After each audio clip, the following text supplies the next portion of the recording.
Hi there. You ready to go home? Let's go home.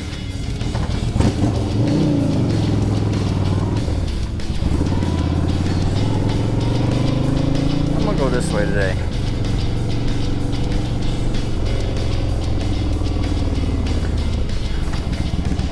It is back to school time, and in the 4-H world that means we are running like crazy. Today I've been copying, oh, there's a horse. Making copies of the handbook. It's like 5 or 6 pages,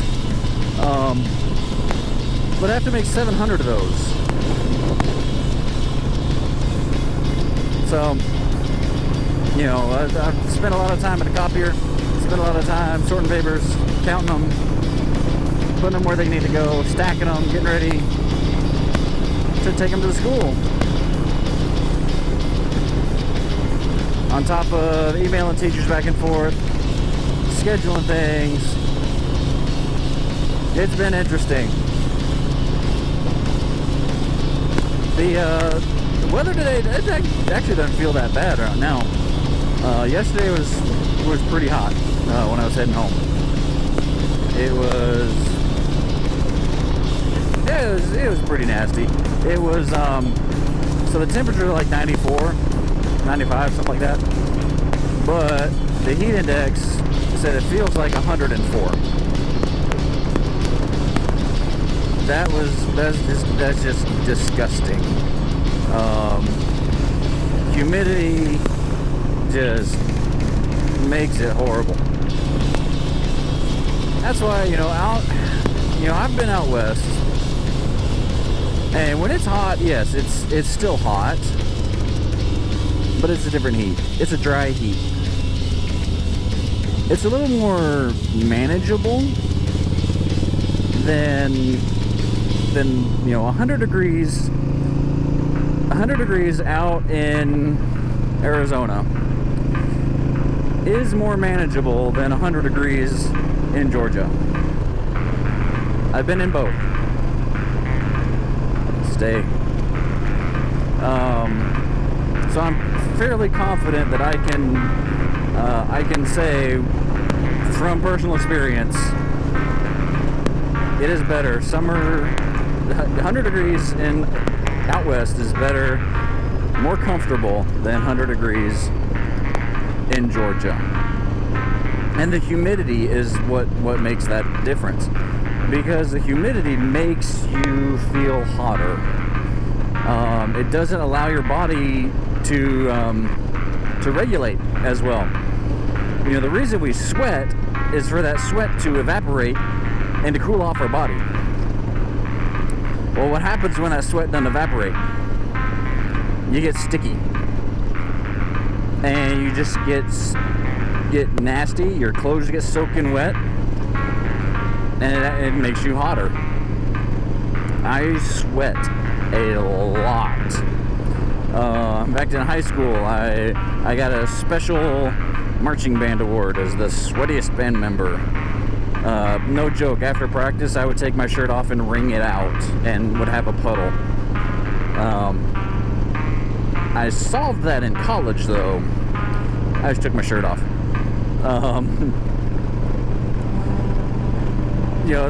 That created other issues too, like incessant nagging and teasing from my fellow band members, because I'm kind of hairy.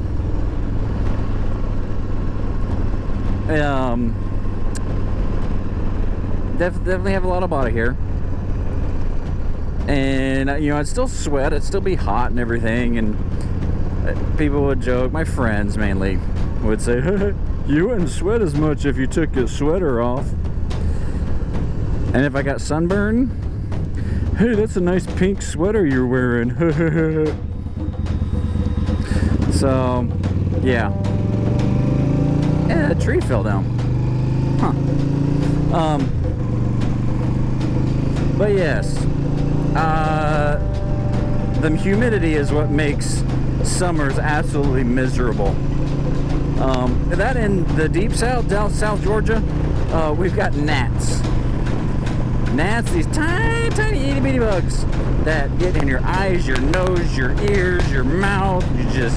They swarm you and drive you insane.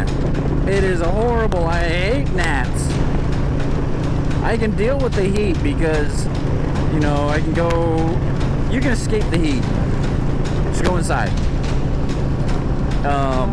You know, if you got to work outside, it sucks. You just got to embrace the suck sometimes. But if you're working outside, those gnats just will freaking drive you insane. And if you're on the coast, you get the sand gnats, the biting sand gnats. Oh, they will eat you alive. And not to mention the mosquitoes. The mosquitoes down here,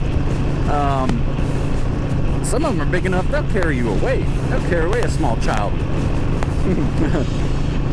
And they'll eat you, they'll suck you dry. My wife especially, she will walk outside for 30 seconds and have 3 bites. They don't like me as much, I guess. I don't know if it's just my blood type or I'm not as sweet as my wife. Oh, I just said my wife was sweet. Hear that, honey? Love you. But it's just, you know, you gotta have pretty thin blood to live in the South. Now, when we moved up to Wisconsin, from Tennessee to Wisconsin, so Tennessee, you know, it's farther north than this, but it's still south. That first winter was absolutely brutal. Oh, it was so cold. We froze to death. The first snow that we had was a blizzard that dumped over 2 feet of snow overnight. Like within, you know, at night before we went to bed. It was just insane.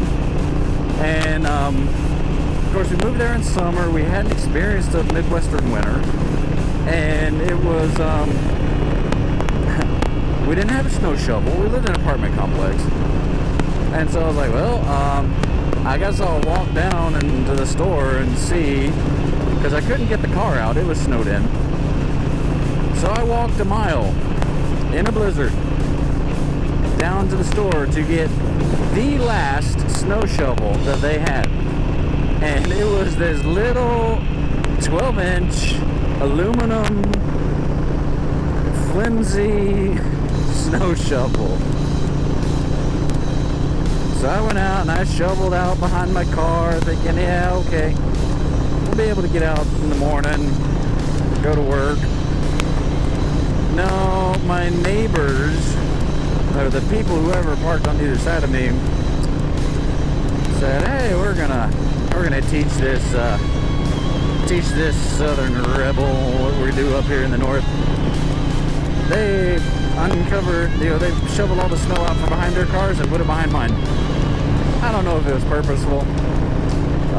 That, you know, and the snowplow comes through and pushes all the snow right up against the cars. So it just does. I mean, you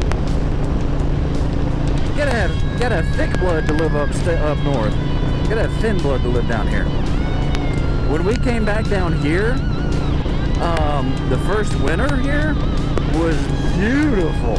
I was like, this is awesome. I was in short sleeves all winter long, because, you know, we had been accustomed to sub-zero temperatures. The winter before we left was when that polar vortex came.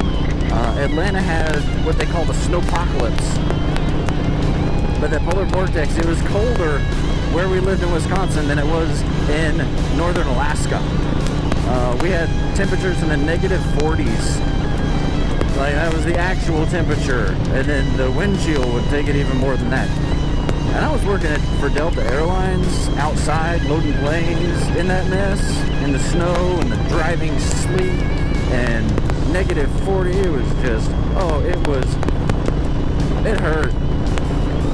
But then coming down here, the next winter, I thought it was great. I think there were maybe 2 days I put on a light jacket in the morning. but that was it. I never wore long sleeves. I never wore a jacket. You know, now being down here for 4 or 5 summers, I'm back accustomed to the South again. You know, the summers, the winters here, you know, get a little chilly now for me. They're not cold, because I know what cold is. But they're a little more chilly than than they were a few years ago. My first summer back in or first winter back in the South. So yeah, living in the South, summers suck. Living in the Midwest, the winters suck. Now I know, I finally think I understand a little bit of the idea behind the snowbirds. You old people who live in the South in the winter and move to the North in the summer. Because it's beautiful. The summer we left Wisconsin, it was, I think, 2 days that whole summer broke 90 degrees. Other than that, mid-80s, low humidity, it was gorgeous. And, you know, down here, we might have 2 days that get, in the winter, might have 2 days that get below 20 degrees. Well, no, sorry, below 30 degrees. I don't remember if we've ever had teens. I think we have down here. It did snow. We did have snow once. I think 2 years ago. And it snowed a good amount for the South. About 4 inches in some places. And, but the surprising thing for me was it actually stuck around for a few days. I think we had like three days where the snow was still on the ground before it warmed back up and finally melted it. So that was pretty cool. Made a snowman, made some snow angels, and said, thank goodness I don't have to get my snowblower out. Now in Wisconsin I had an awesome snowblower. I do kind of miss that. It was an old John Deere 8 horsepower snowblower. That sucker would chuck the snow about 40 feet. And man, was it loud. I mean, you're talking like tractor exhaust. Pop, pop, pop, pop, pop, pop, pop, pop, pop, pop. I had to wear, you know, ear protection on top of all the other, you know, bundles and snow and stuff and everything. But coming down here, I was like, you know, I'm not going to need a snowblower. So it went with the house, whoever bought the house. And what they did with it, I don't know. But I do kind of miss it. Other than that, I mean, shoveling snow, oh, no, I don't want to do that again. That was rough. You know, especially because we had a rental where the house we were in was built into like a duplex, is upper level. Somebody remodeled it and made it into a 2-family dwelling. So, you know, as a landlord, I had to make sure that the driveways were clear, so I put the shoveled the driveways for the tenants and did all that stuff. It was, yeah. I'm glad I don't need to shovel driveways anymore. But there's other stuff I have to do now that I didn't have to do, like, you know, cut the grass for like 8 months. Up there, the grass cutting season is very, very short. So, you know, I've lived all over and experienced. I love the South, I really do.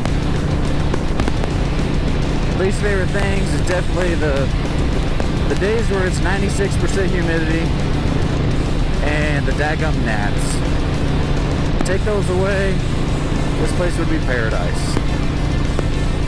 So that's my take on living in the South versus the North. I know everybody loves their own, and I'm not bashing the North. I'm not bashing the Midwest, Wisconsin. Loved it there.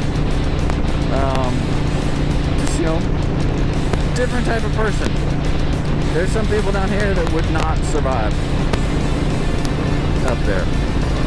So take that for what it's worth. My name's Tuba Billy. Be sure you subscribe and like, thumbs ups, notification, all that mess. Help me out. I'm trying to build my YouTube channel. Spread the word. Tuba Billy is out, and I'm here to entertain you, I guess. I'm here to have fun. This is my therapy session, as my wife calls it. So, hope y'all have a wonderful day. Be excellent to each other. Party on, dudes. Tuba Billy signing out.